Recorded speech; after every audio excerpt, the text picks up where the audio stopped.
스데반 집사가 공회에 잡혀갔는데도 전혀 두려워하지 않았습니다. 사도행전 6장 15절에 보면 스데반의 얼굴이 마치 천사와 같았다라고 기록하고 있습니다. 성령께서 그에게 충만히 임하고 계신 겁니다. 성령 충만한 상태에서 스데반이 전혀 두려워하지 않고 담대히 하나님의 말씀을 대언합니다. 헬라파 유대인들이 사람을 매수하여서 거짓 증언을 하였는데도 그것에 대하여서 담담히 하나님의 말씀을 말하기 시작합니다. 많은 분량을 말씀을 전했습니다. 그런데 한마디로 스데반 집사의 그 메시지는요, 하나님은 신실하시나 너희는 악하다. 너희는 항상 성령을 거스려 왔다. 이것을 말하고 있습니다. 하나님은 어떻게 신실하셨냐? 아브라함과 후손에게 약속의 땅을 주셨습니다. 이스라엘을 종 삼은 나라를 심판하셨습니다. 이스라엘에게 언약을 주셨고, 애굽에 있을 때는 애굽 흉년에서 구원하셔서 애굽으로 가게 하셨고요. 그리고 많은 선지자들을 보내셨습니다.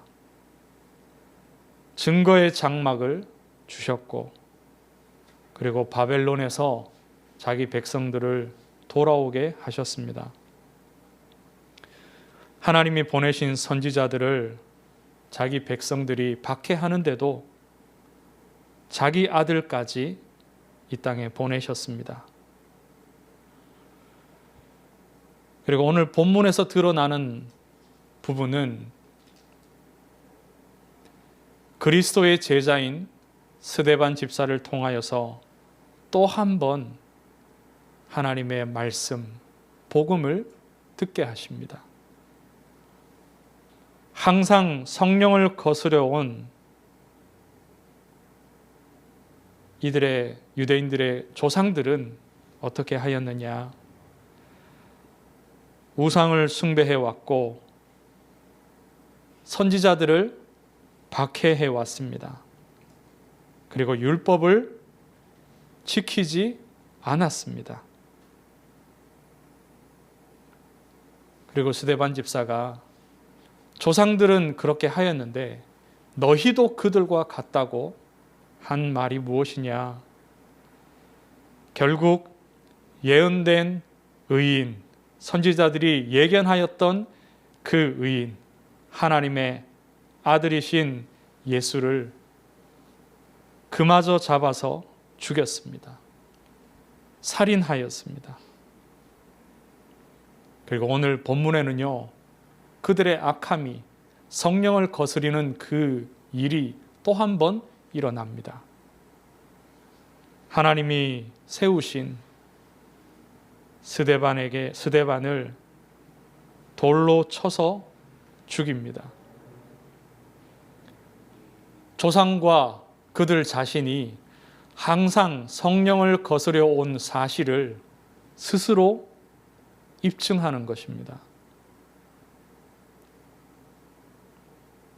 오늘 이 본문 속에서 하나님이 우리 교회를 향해서 어떤 말씀을 주시느냐? 첫째로 하나님의 신실하심을 기억하라는 겁니다.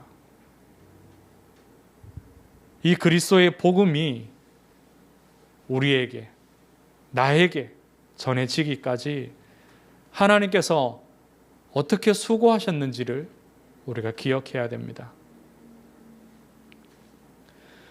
현장 사역하면서 만났던 어떤 분이 있습니다.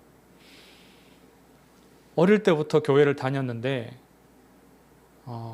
최근에는 교회를 나가지 않은 지 15년이나 되었다고 했습니다.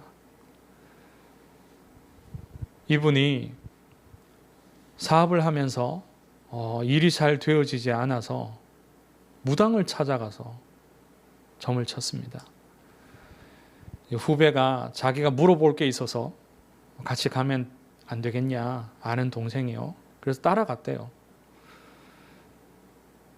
따라가서 뭐 점괘가 잘 나오지 않았다고 해요. 자기에게는. 어쨌든 자기에게 있는 그 문제를 해결하려고 또 다른 유명한 무당을 찾아갔다고 합니다. 그 무당이 자기에게 한 말이, 그 점쟁이가 뭐라고 말했냐, 당신은 무당의 줄기다. 이제 그 가문에 그런 사람이 있었다는 거겠죠. 그래서 당신도 이 길을 가면 잘 될 것이다. 그렇게 얘기를 했다고 합니다. 무당줄교라는 그런 말은 불신자들의 표현이죠. 이제 우상숭배하고 무속하는 사람들의 표현입니다.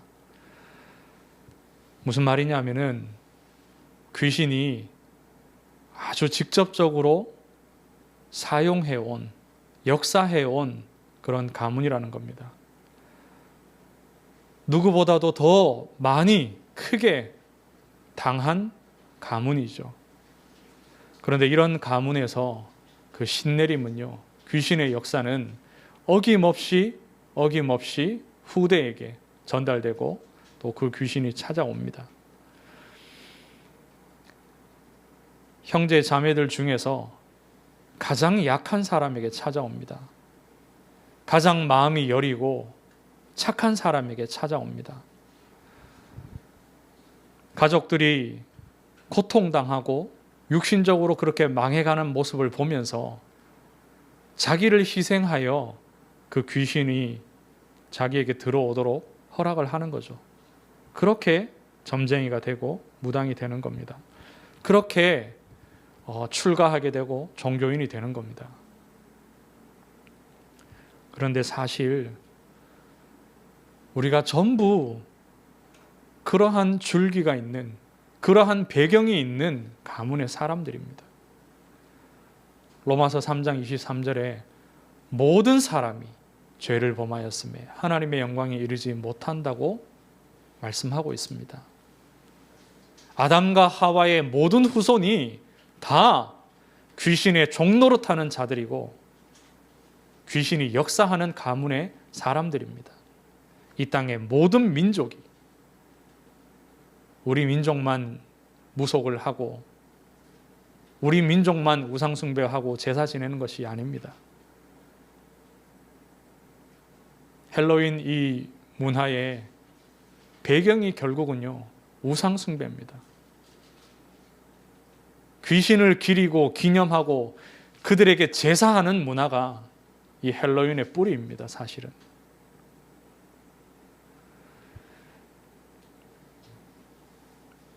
이 민족이 임금으로부터 저 민초 모든 백성에 이르기까지 다 우상숭배하였습니다. 다 귀신을 섬겼습니다. 120년 전에 하나님이 이 땅에 조선에 선교사들을 보내셨습니다. 그리고 한 명씩 한 가문씩 주께로 돌아오게 하셨습니다.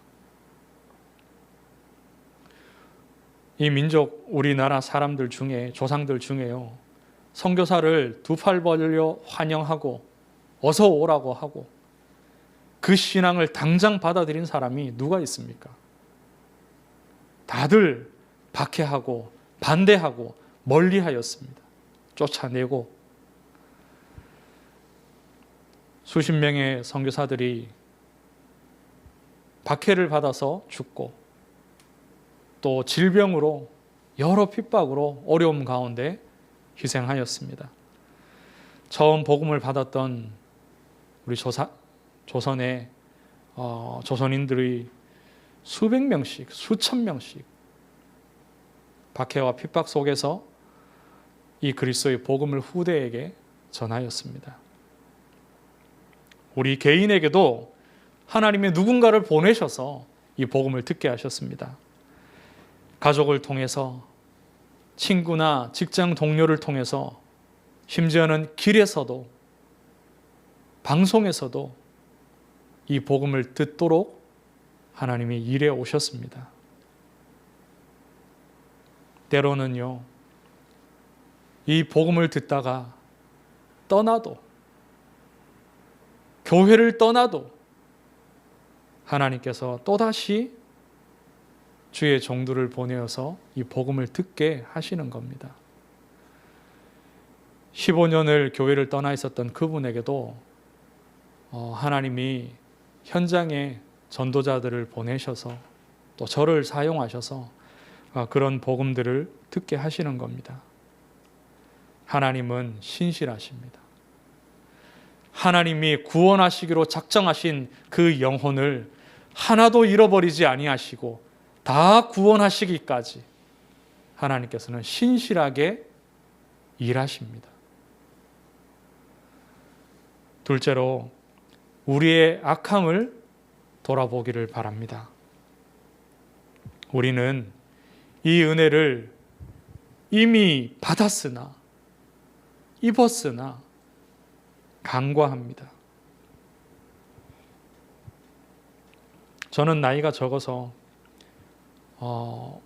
이 복음에 대하여서 핍박이, 박해가 심하였던 그런 세대의 사람은 아닙니다. 그러나 우리의 부모 세대, 조부모 세대에는 많은 박해가 있었습니다. 저는 그저 그들로부터 이 신앙을 물려받았습니다. 그들이 겪었던 그런 핍박을 받지 않았습니다. 가정 안에서도 부모 세대 또 조부모 세대에는 그 이전 세대에서는요, 가정과 가문 안에서도 가족을 통해서 많은 핍박을 받았더랬습니다. 그러나 저는 그런 일을 겪지 않았죠. 너무 은혜이지 않습니까? 그것이 큰 은혜임에도 불구하고 우리는 오히려 그 하나님의 은혜를 간과하게 됩니다. 그래서 우리의 삶에 대하여 하나님께 불평하고 또 교회 안에서의 신앙생활을 두고서 많은 불만을 가지고는 합니다. 상처를 쉽게 받고 또 분노하고 교회 일을 하다가 분쟁하고 같은 하나님의 백성들과 갈등을 합니다.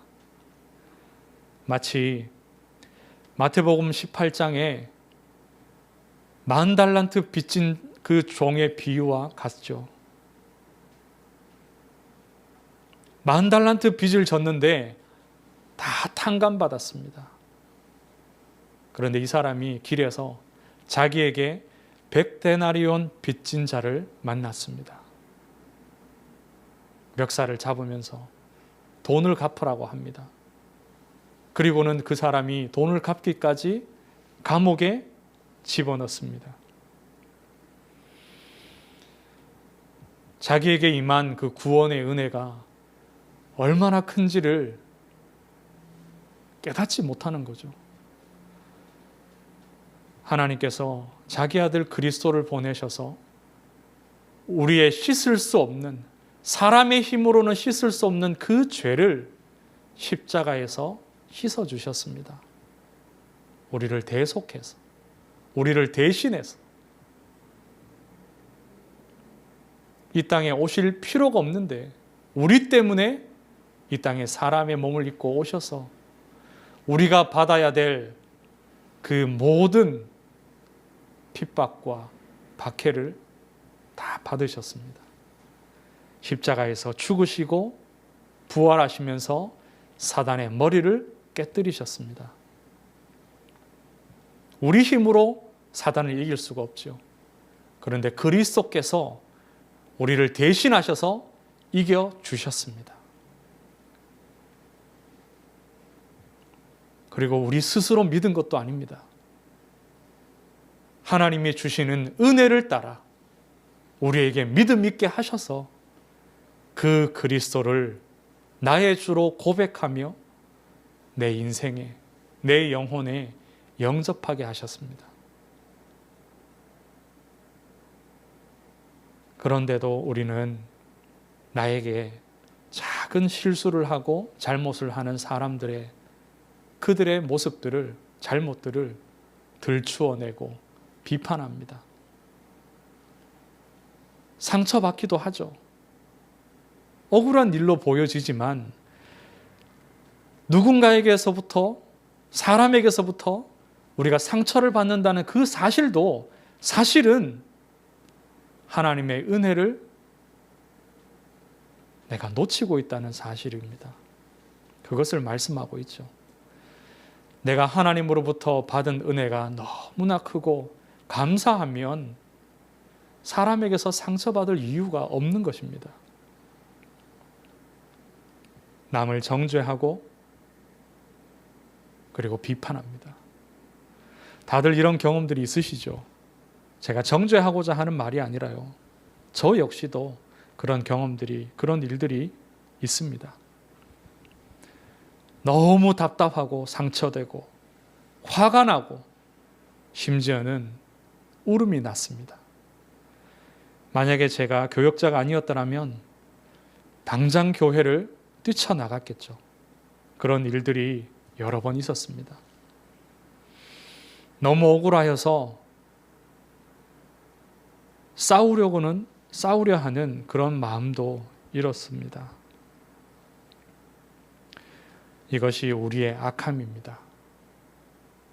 복음 받기 이전에는 당연히 악하였고, 복음을 받고 하나님의 은혜를 입은 이후에도 우리에게는 이런 악한 모습들이 여전히 남아 있습니다.